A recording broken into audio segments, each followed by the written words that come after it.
Franzen. Grabe po yung mga kaibigan natin po sa media talagang mangbiga. Pero wala po tayong choice dahil ito po ay MediaCon. Kaya po ba? Ano status na? Status. Facebook status ba ito? Niligawan mo na ba si Franzen? Straightforward. How is it Define adult na ligaw? naman kayo, di ba? Paano po ba natin i-define yung ligaw na courting to be couple? Or ligaw to gain her trust? Oy, may Muna. ganun. So, kasi po, ako po yung tipo na, ako po yung lalaki na gusto ko may safety sa akin yung girl ko. Gusto ko, totoo kasi ako manligaw eh. So, pinapakita ko, hindi ako nagmamadali. Gusto ko yung ginagawa ko.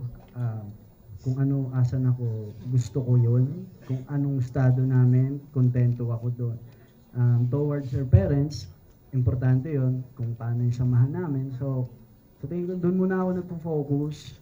And kung ano talaga real score namin, siguro, direct to the point na sasabihin ko, sa amin na lang po siguro muna. Kung ano man kami, malayo na po sa dati. Progress, not perfection. Wala yun. Siyempre, pero sa amin na po muna yun, between the two of us muna siguro. Yeah. So ano yung malayo na sa dati, Francine? Isa pang halukay. Parang Sige, yung sa sige. bench. Mas mahaba na lang.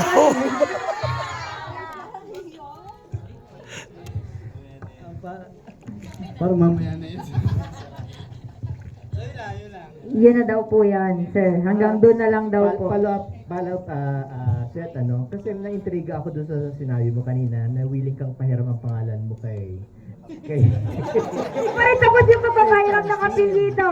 Sabi siguro, Ito bang sabihin na you're already thinking long time at saka sabi ko long term na. Mas iniisip ko po yung paano ko isosustain yung sarili ko eh. Kasi ibang bagay yung pahiram ang apelyido mo. Yeah, so long term na yon. Siguro pag na-accomplish ko po yung first goal ko, kung isa sarili ko muna. Kasi hindi ko po ibibigay yung apelido ko sa isang babae kung wala naman po ako ipapakain. So, yun po yung real talk lang na tinatrabaho ko pa po kung ano man ang gusto kong puntahan in the future.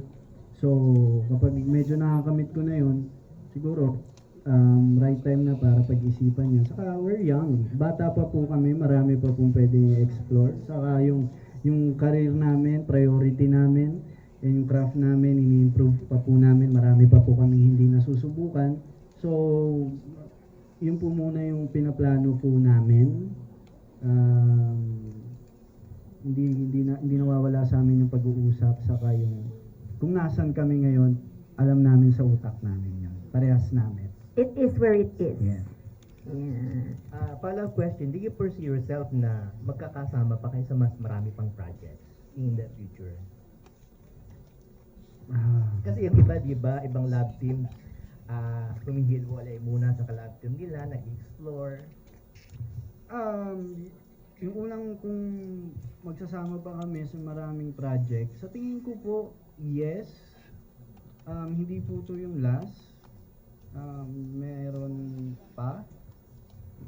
Hanggang doon muna yung sasabihin ko. Pero, katulad po niya, may gagawin siya ngayon, ipapalabas. Yeah, so, Soon. Something soon. siguro, it's for craft. Para mapag-igi pa namin yung craft namin. Siyempre, sa larangang ito, ang gusto ko, siya yung pinakamagaling. At siya yung makakuha ng project na yon.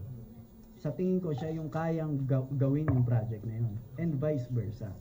Sa larangan na to, gusto niya naman, ako yung nandun. So, di ba, hindi po namin pinipigilan yung sarili namin, lalo na kung sa dreams namin yun. May mga bagay talaga na ganun. May mga bagay na ganun, and dun matitest yung kaming dalawa. And willing kami na harapin yung mga challenges.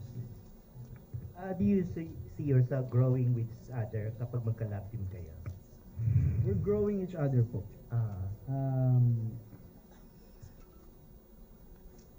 Hindi tumitigil yung pag-grow namin. Sa kabila ng hindi namin pagkakasunduan, sa kabila ng sinusubo kami ng panahon, kasundo po namin yung mga utak namin. Iba namin tignan yung pangyayari. Lahat po kinapupulutan namin ng aral. Lahat sa iba namin tinitignan. Hindi kung ano lang yung makita at ma-receive namin, ay ganito, ay masakit, ay nakakasad. No. Lagi kaming pumupunta sa iba't ibang direksyon. Iba namin itindihin yung mga sitwasyon. So, I think everyday nag-grow kami, everyday nadidiscover namin yung isa't isa. Everyday napapakilala po namin yung isa't isa. And everyday ina-accept po namin yung isa't isa. Francine, may sasabihin ka ron? Sabi, diretso siya, react. po. Pwede po pakiulit ng po ng tanong po, sorry po. Do you see yourself growing with each other as a love team? As a love team kung oo naman po kasi ang malaking contribution ng team up namin sa mga careers namin.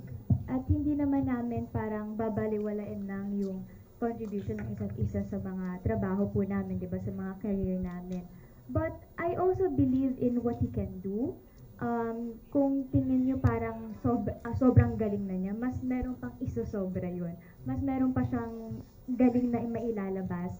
And of course, gaya ng sabi niya, gusto namin yung kung ano yung best para sa isa't isa.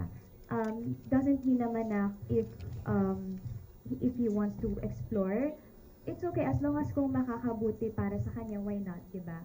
So yun, mas gusto lang naman natin at the end of the day is ma-fulfill natin yung mga dreams natin sa buhay, diba? Kasi I think isa yun sa mga point ng sense ng buhay, yung importansya ng buhay is to live your life to the fullest. So why not? So yes. Okay, thank you and congratulations.